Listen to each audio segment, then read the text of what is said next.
Good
evening, and welcome to Interlude.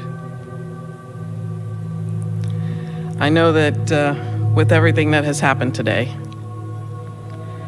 I'm glad we can be here together.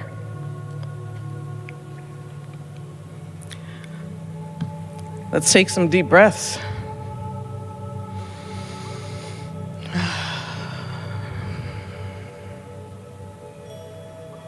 So let's start by breathing in love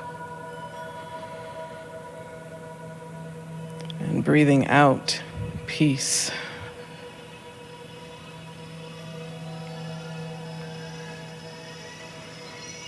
And let us remember that there is one source, one God, one universe.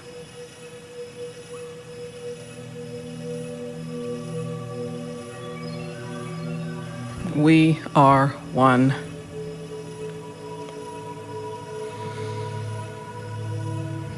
As we continue to take those deep breaths, breathing in love, breathing out peace.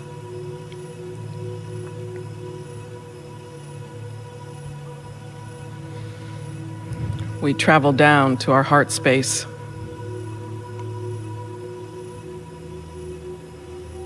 We sit in that love. We take it in. We feel it.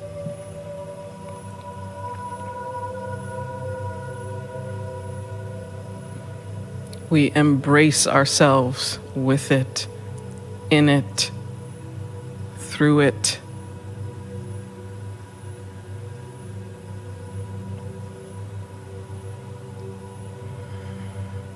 And as we feel it,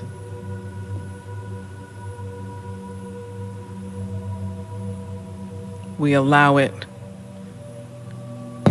to surround us. We allow it to move through us to each other.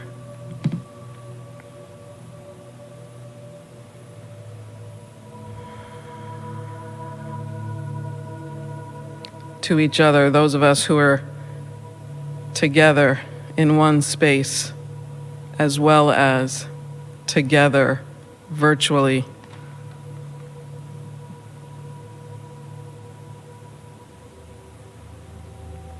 We are one. That thread of love woven through each of us,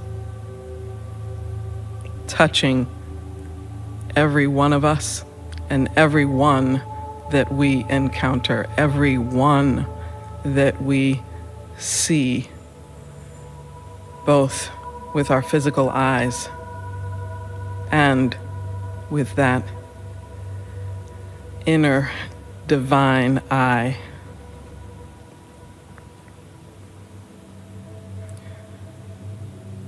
We spread that love.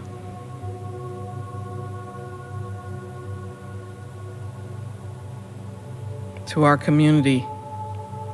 We spread that love to our greater communities. And we watch as that love continues to spread across the state to everyone we know and their communities, across the country to everyone we know and our communities and everyone that their communities know.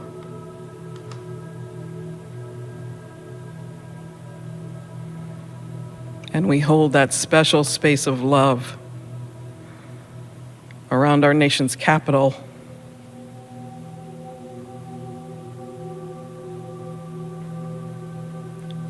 And we breathe in love, and we breathe out peace. Remembering we are one.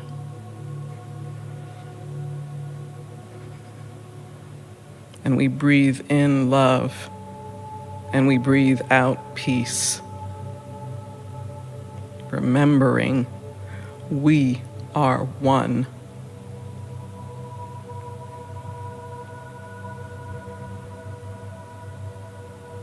And we breathe in love, and we breathe out peace. Remembering we are one.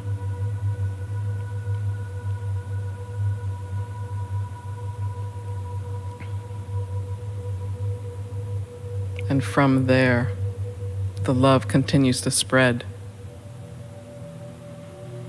until it surrounds this entire planet. And we remember that we are one.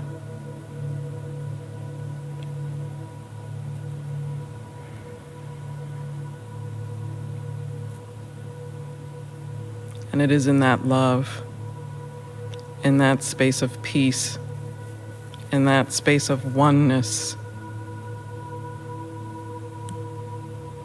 that we give thanks. We give thanks for that remembering. We give thanks for each other. We give thanks for love. We give thanks for peace.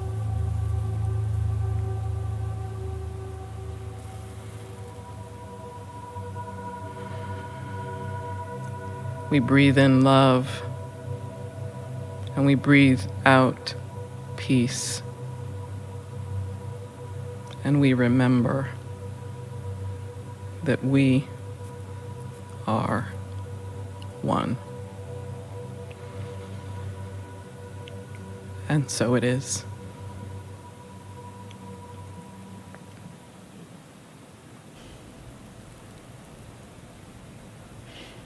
Thank you, Nadine.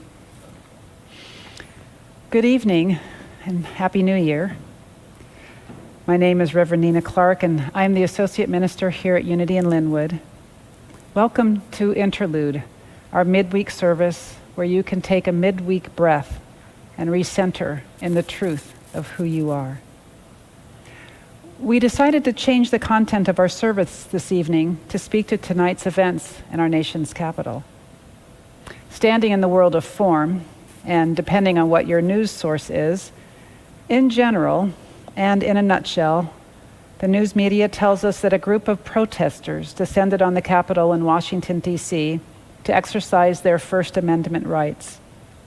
What started out as a peaceful protest turned ugly, and these same people pushed past police and gained entry to the interior of the Capitol, destroyed property, and halted the processes of our government. Representatives in both houses and on both sides of the aisle expressed both sadness and anger about these actions. Watching the news images of the unruly crowd reminded me of a story that I've shared with you before, of a young Aikido student on a train in Tokyo, and of an angry drunk man who got on that train and threatened those in the car, and of that same young Aikido student who wanted, against the tenet of Aikido's teachings, to respond to that man's anger with anger, to respond to that man's violence with violence. This same true story is also the tale of an older Japanese gentleman who intervened with a smile, with love, and with compassion. An older Japanese gentleman who asked the drunk what he had been drinking, and then proceeded to tell him a story which seemed to be about sake, but was really about love. This story ends with the drunk man's head on the old man's lap, sobbing with grief as he tells his story of loss and despair to the kind heart of an old man. The young Aikido student exits the train with the realization that until that moment, he hadn't truly understood what he'd been practicing for years. And you might wonder why those news images of an angry and violent crowd would remind me of that story. I think it's because it's an inspirational story about a man who had so embodied love and compassion that he could stand in that energy no matter what the world was showing him.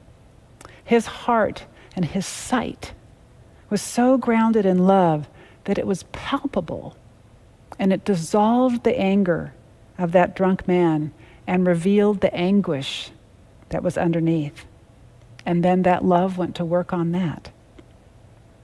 I think about how that old Japanese man held love and compassion in his heart as he watched an angry drunk man take a swing at a mother with a child and at an old lady and scream obscenities at everyone in general.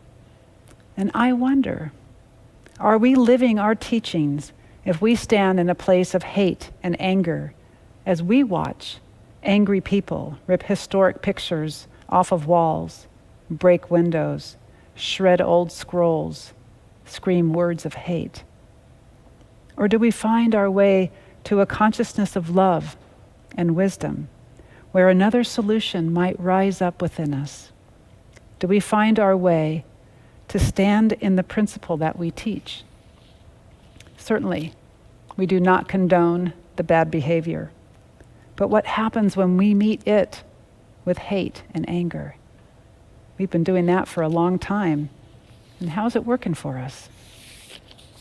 Hindu sage Ramana Maharishi was asked, how should we treat others? And he responded, there are no others. Emmett Fox tells us, there is no difficulty that enough love will not conquer, no door that enough love will not open, no gulf that enough love will not bridge, no wall that enough love will not throw down.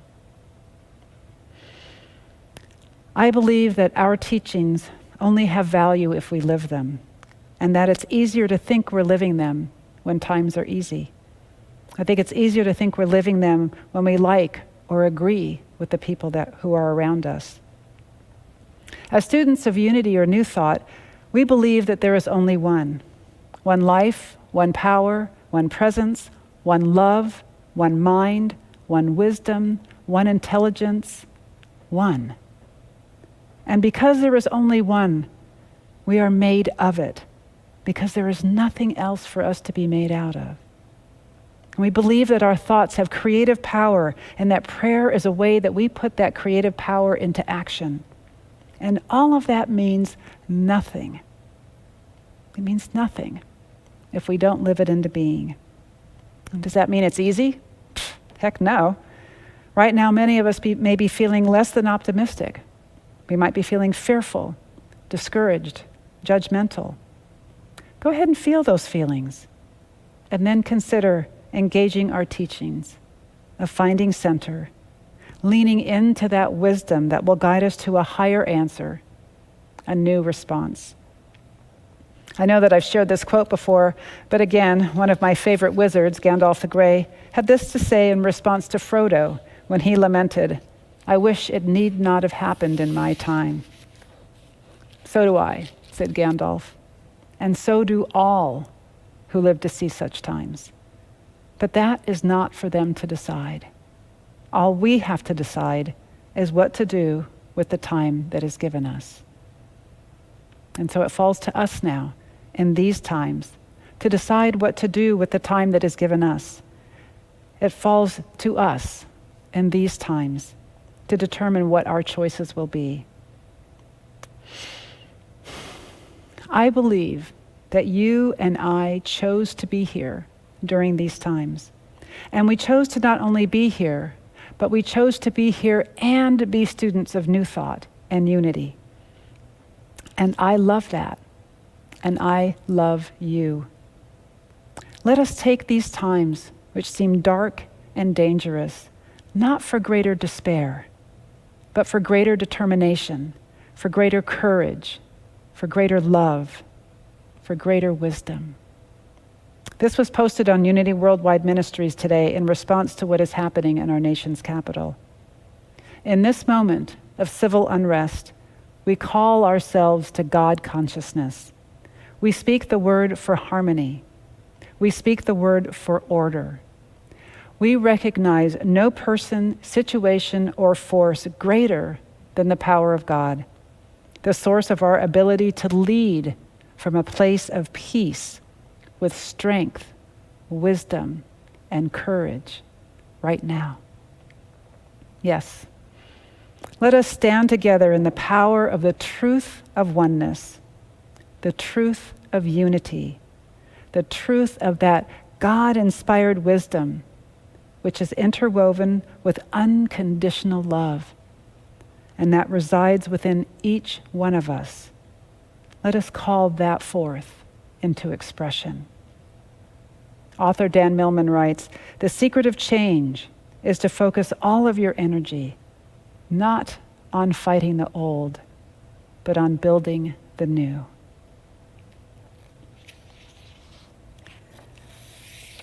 Please take a breath with me and allow that breath to settle you into this moment. Breathe and allow this breath to relax your body. Breathe and then mentally step back, and from the place of the observer, allow yourself to be aware of breathing, and allow that settle you into you as the I am. Settle into your chair or recliner, floor or bed, sitting or lying down, and close your eyes. Take a breath and scrunch the muscles of your face. And as you exhale, allow your facial muscles to relax and soften.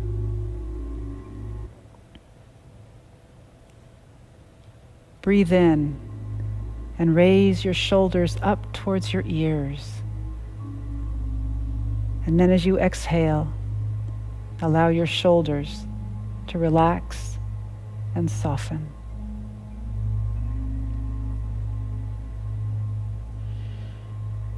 Breathe into your chest, and as you exhale, allow your chest and ribs to relax and soften.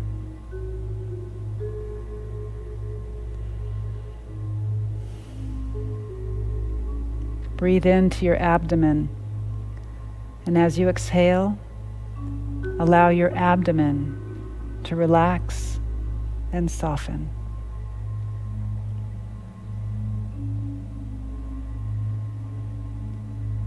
Breathe in and scrunch your feet. And as you exhale, allow your feet to relax and soften.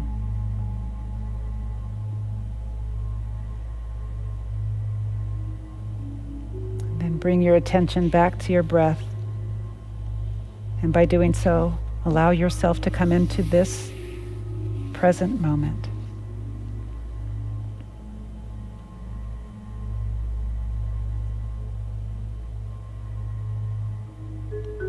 And now imagine that you are walking along a mountain trail. The air is comfortably warm. The sky, a brilliant blue. There are wildflowers in every color along the path. The air feels warm on your skin. You can smell the scent of pine, of trees, and hear the songbirds in the distance, the buzz of insects. And as you walk, you find yourself relaxing even more, allowing your footfalls on the path to ground you.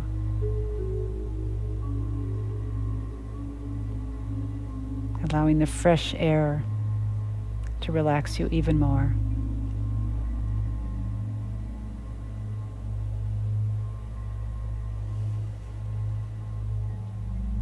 And as you round a bend, you see the entrance to a cave. The entrance is wide and spacious, and you can see a golden glow emanating from farther within.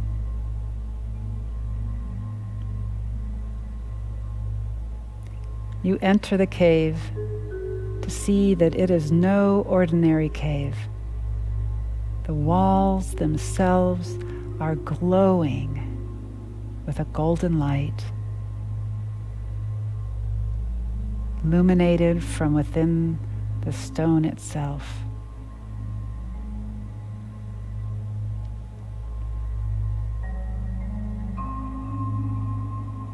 Walking deeper into the cave, you see a stone pedestal, and on this pedestal is an egg-shaped stone, and it too is glowing a brilliant gold.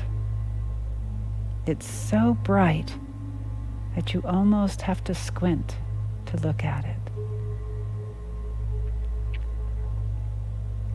Gently, you pick the glowing egg-shaped stone off the pedestal, and as you do, you feel the warmth of it in your hands, and then it vanishes, and simultaneously you feel a warmth in your chest.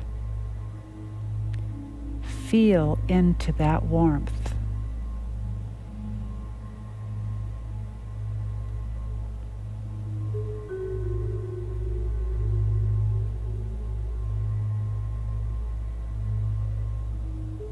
That warmth is unconditional love.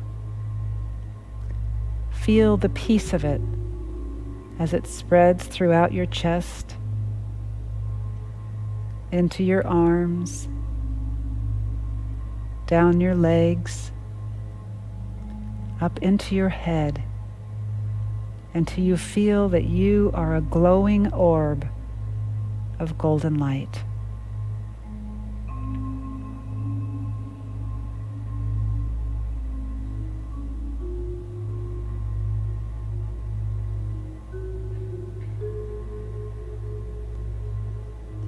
Feel the wisdom that is interlaced with that unconditional love spread throughout your chest, into your arms, down your legs, up into your head.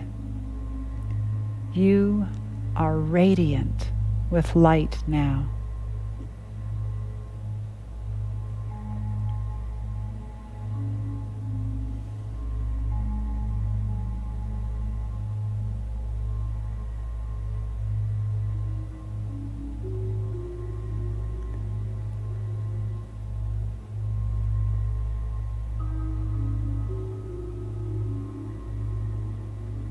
And then feel into that stillness within.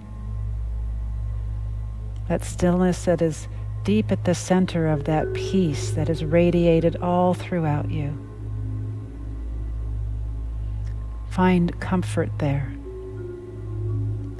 Find an even greater peace there.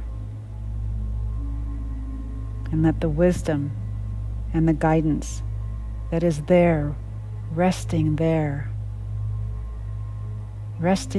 for you, let that rise up within you.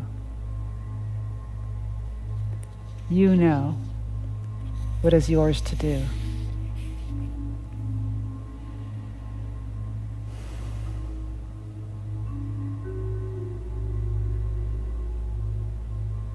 And stand with me in the truth of our teachings that there is only one life, one power and one presence that is in and through and back of all the manifest world.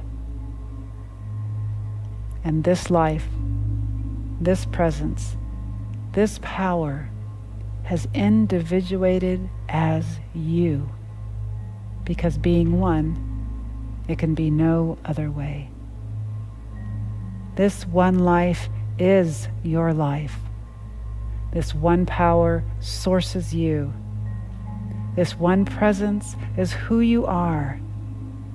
And the knowing of this truth gives you the wisdom to know that which is yours to do, gives you the strength to cast aside fear and doubt, and emboldens you to step into the fullness of the light that you came here to shine.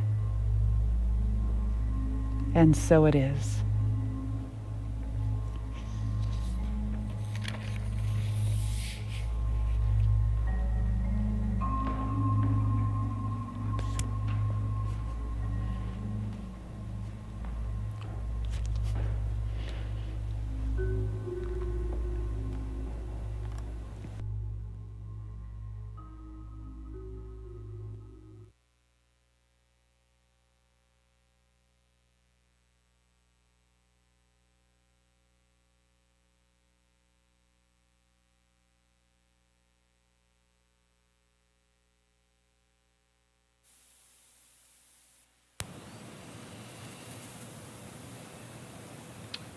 Thank you, Reverend Nina Clark. Thank you, Cameron. Thank you, Nathan. Thank you, Nadine Pierre.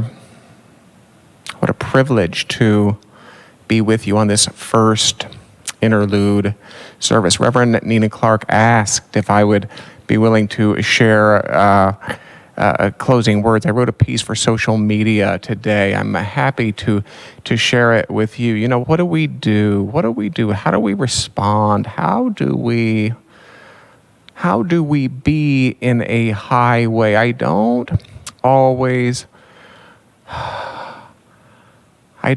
know, especially when something's new, but I do have a certain clarity on how I won't be. And perhaps that's the spirit of this piece, which I've written, and it reads as follows: we heed not the temptation to escalate violence with violence, but we thrust ourselves forward as vehicles for peace and healing.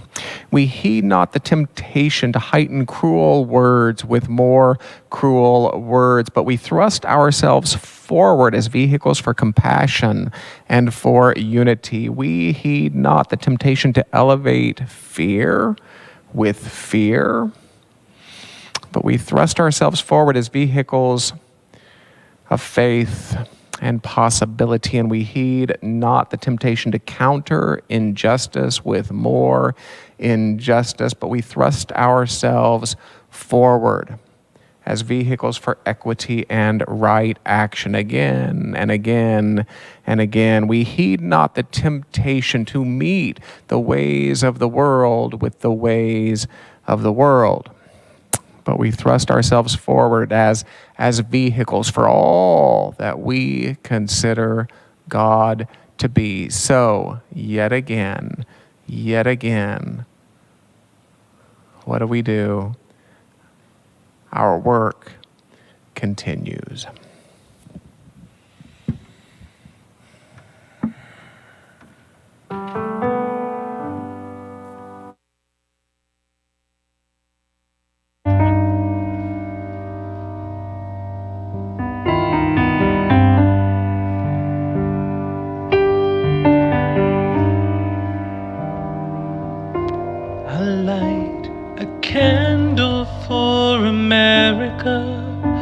may we feel peace inside. We'll hold each other closer and wipe the tears we've cried. I pray we'll bond together. I pray that we'll pull through. I'll light a candle for America, for me and for you. I'll light a candle for humanity, for the good that's yet to come, as we overlook our differences and join now as one. I pray we'll come out stronger in this world I'm dreaming of. I'll light a candle for humanity, to be a world living in love.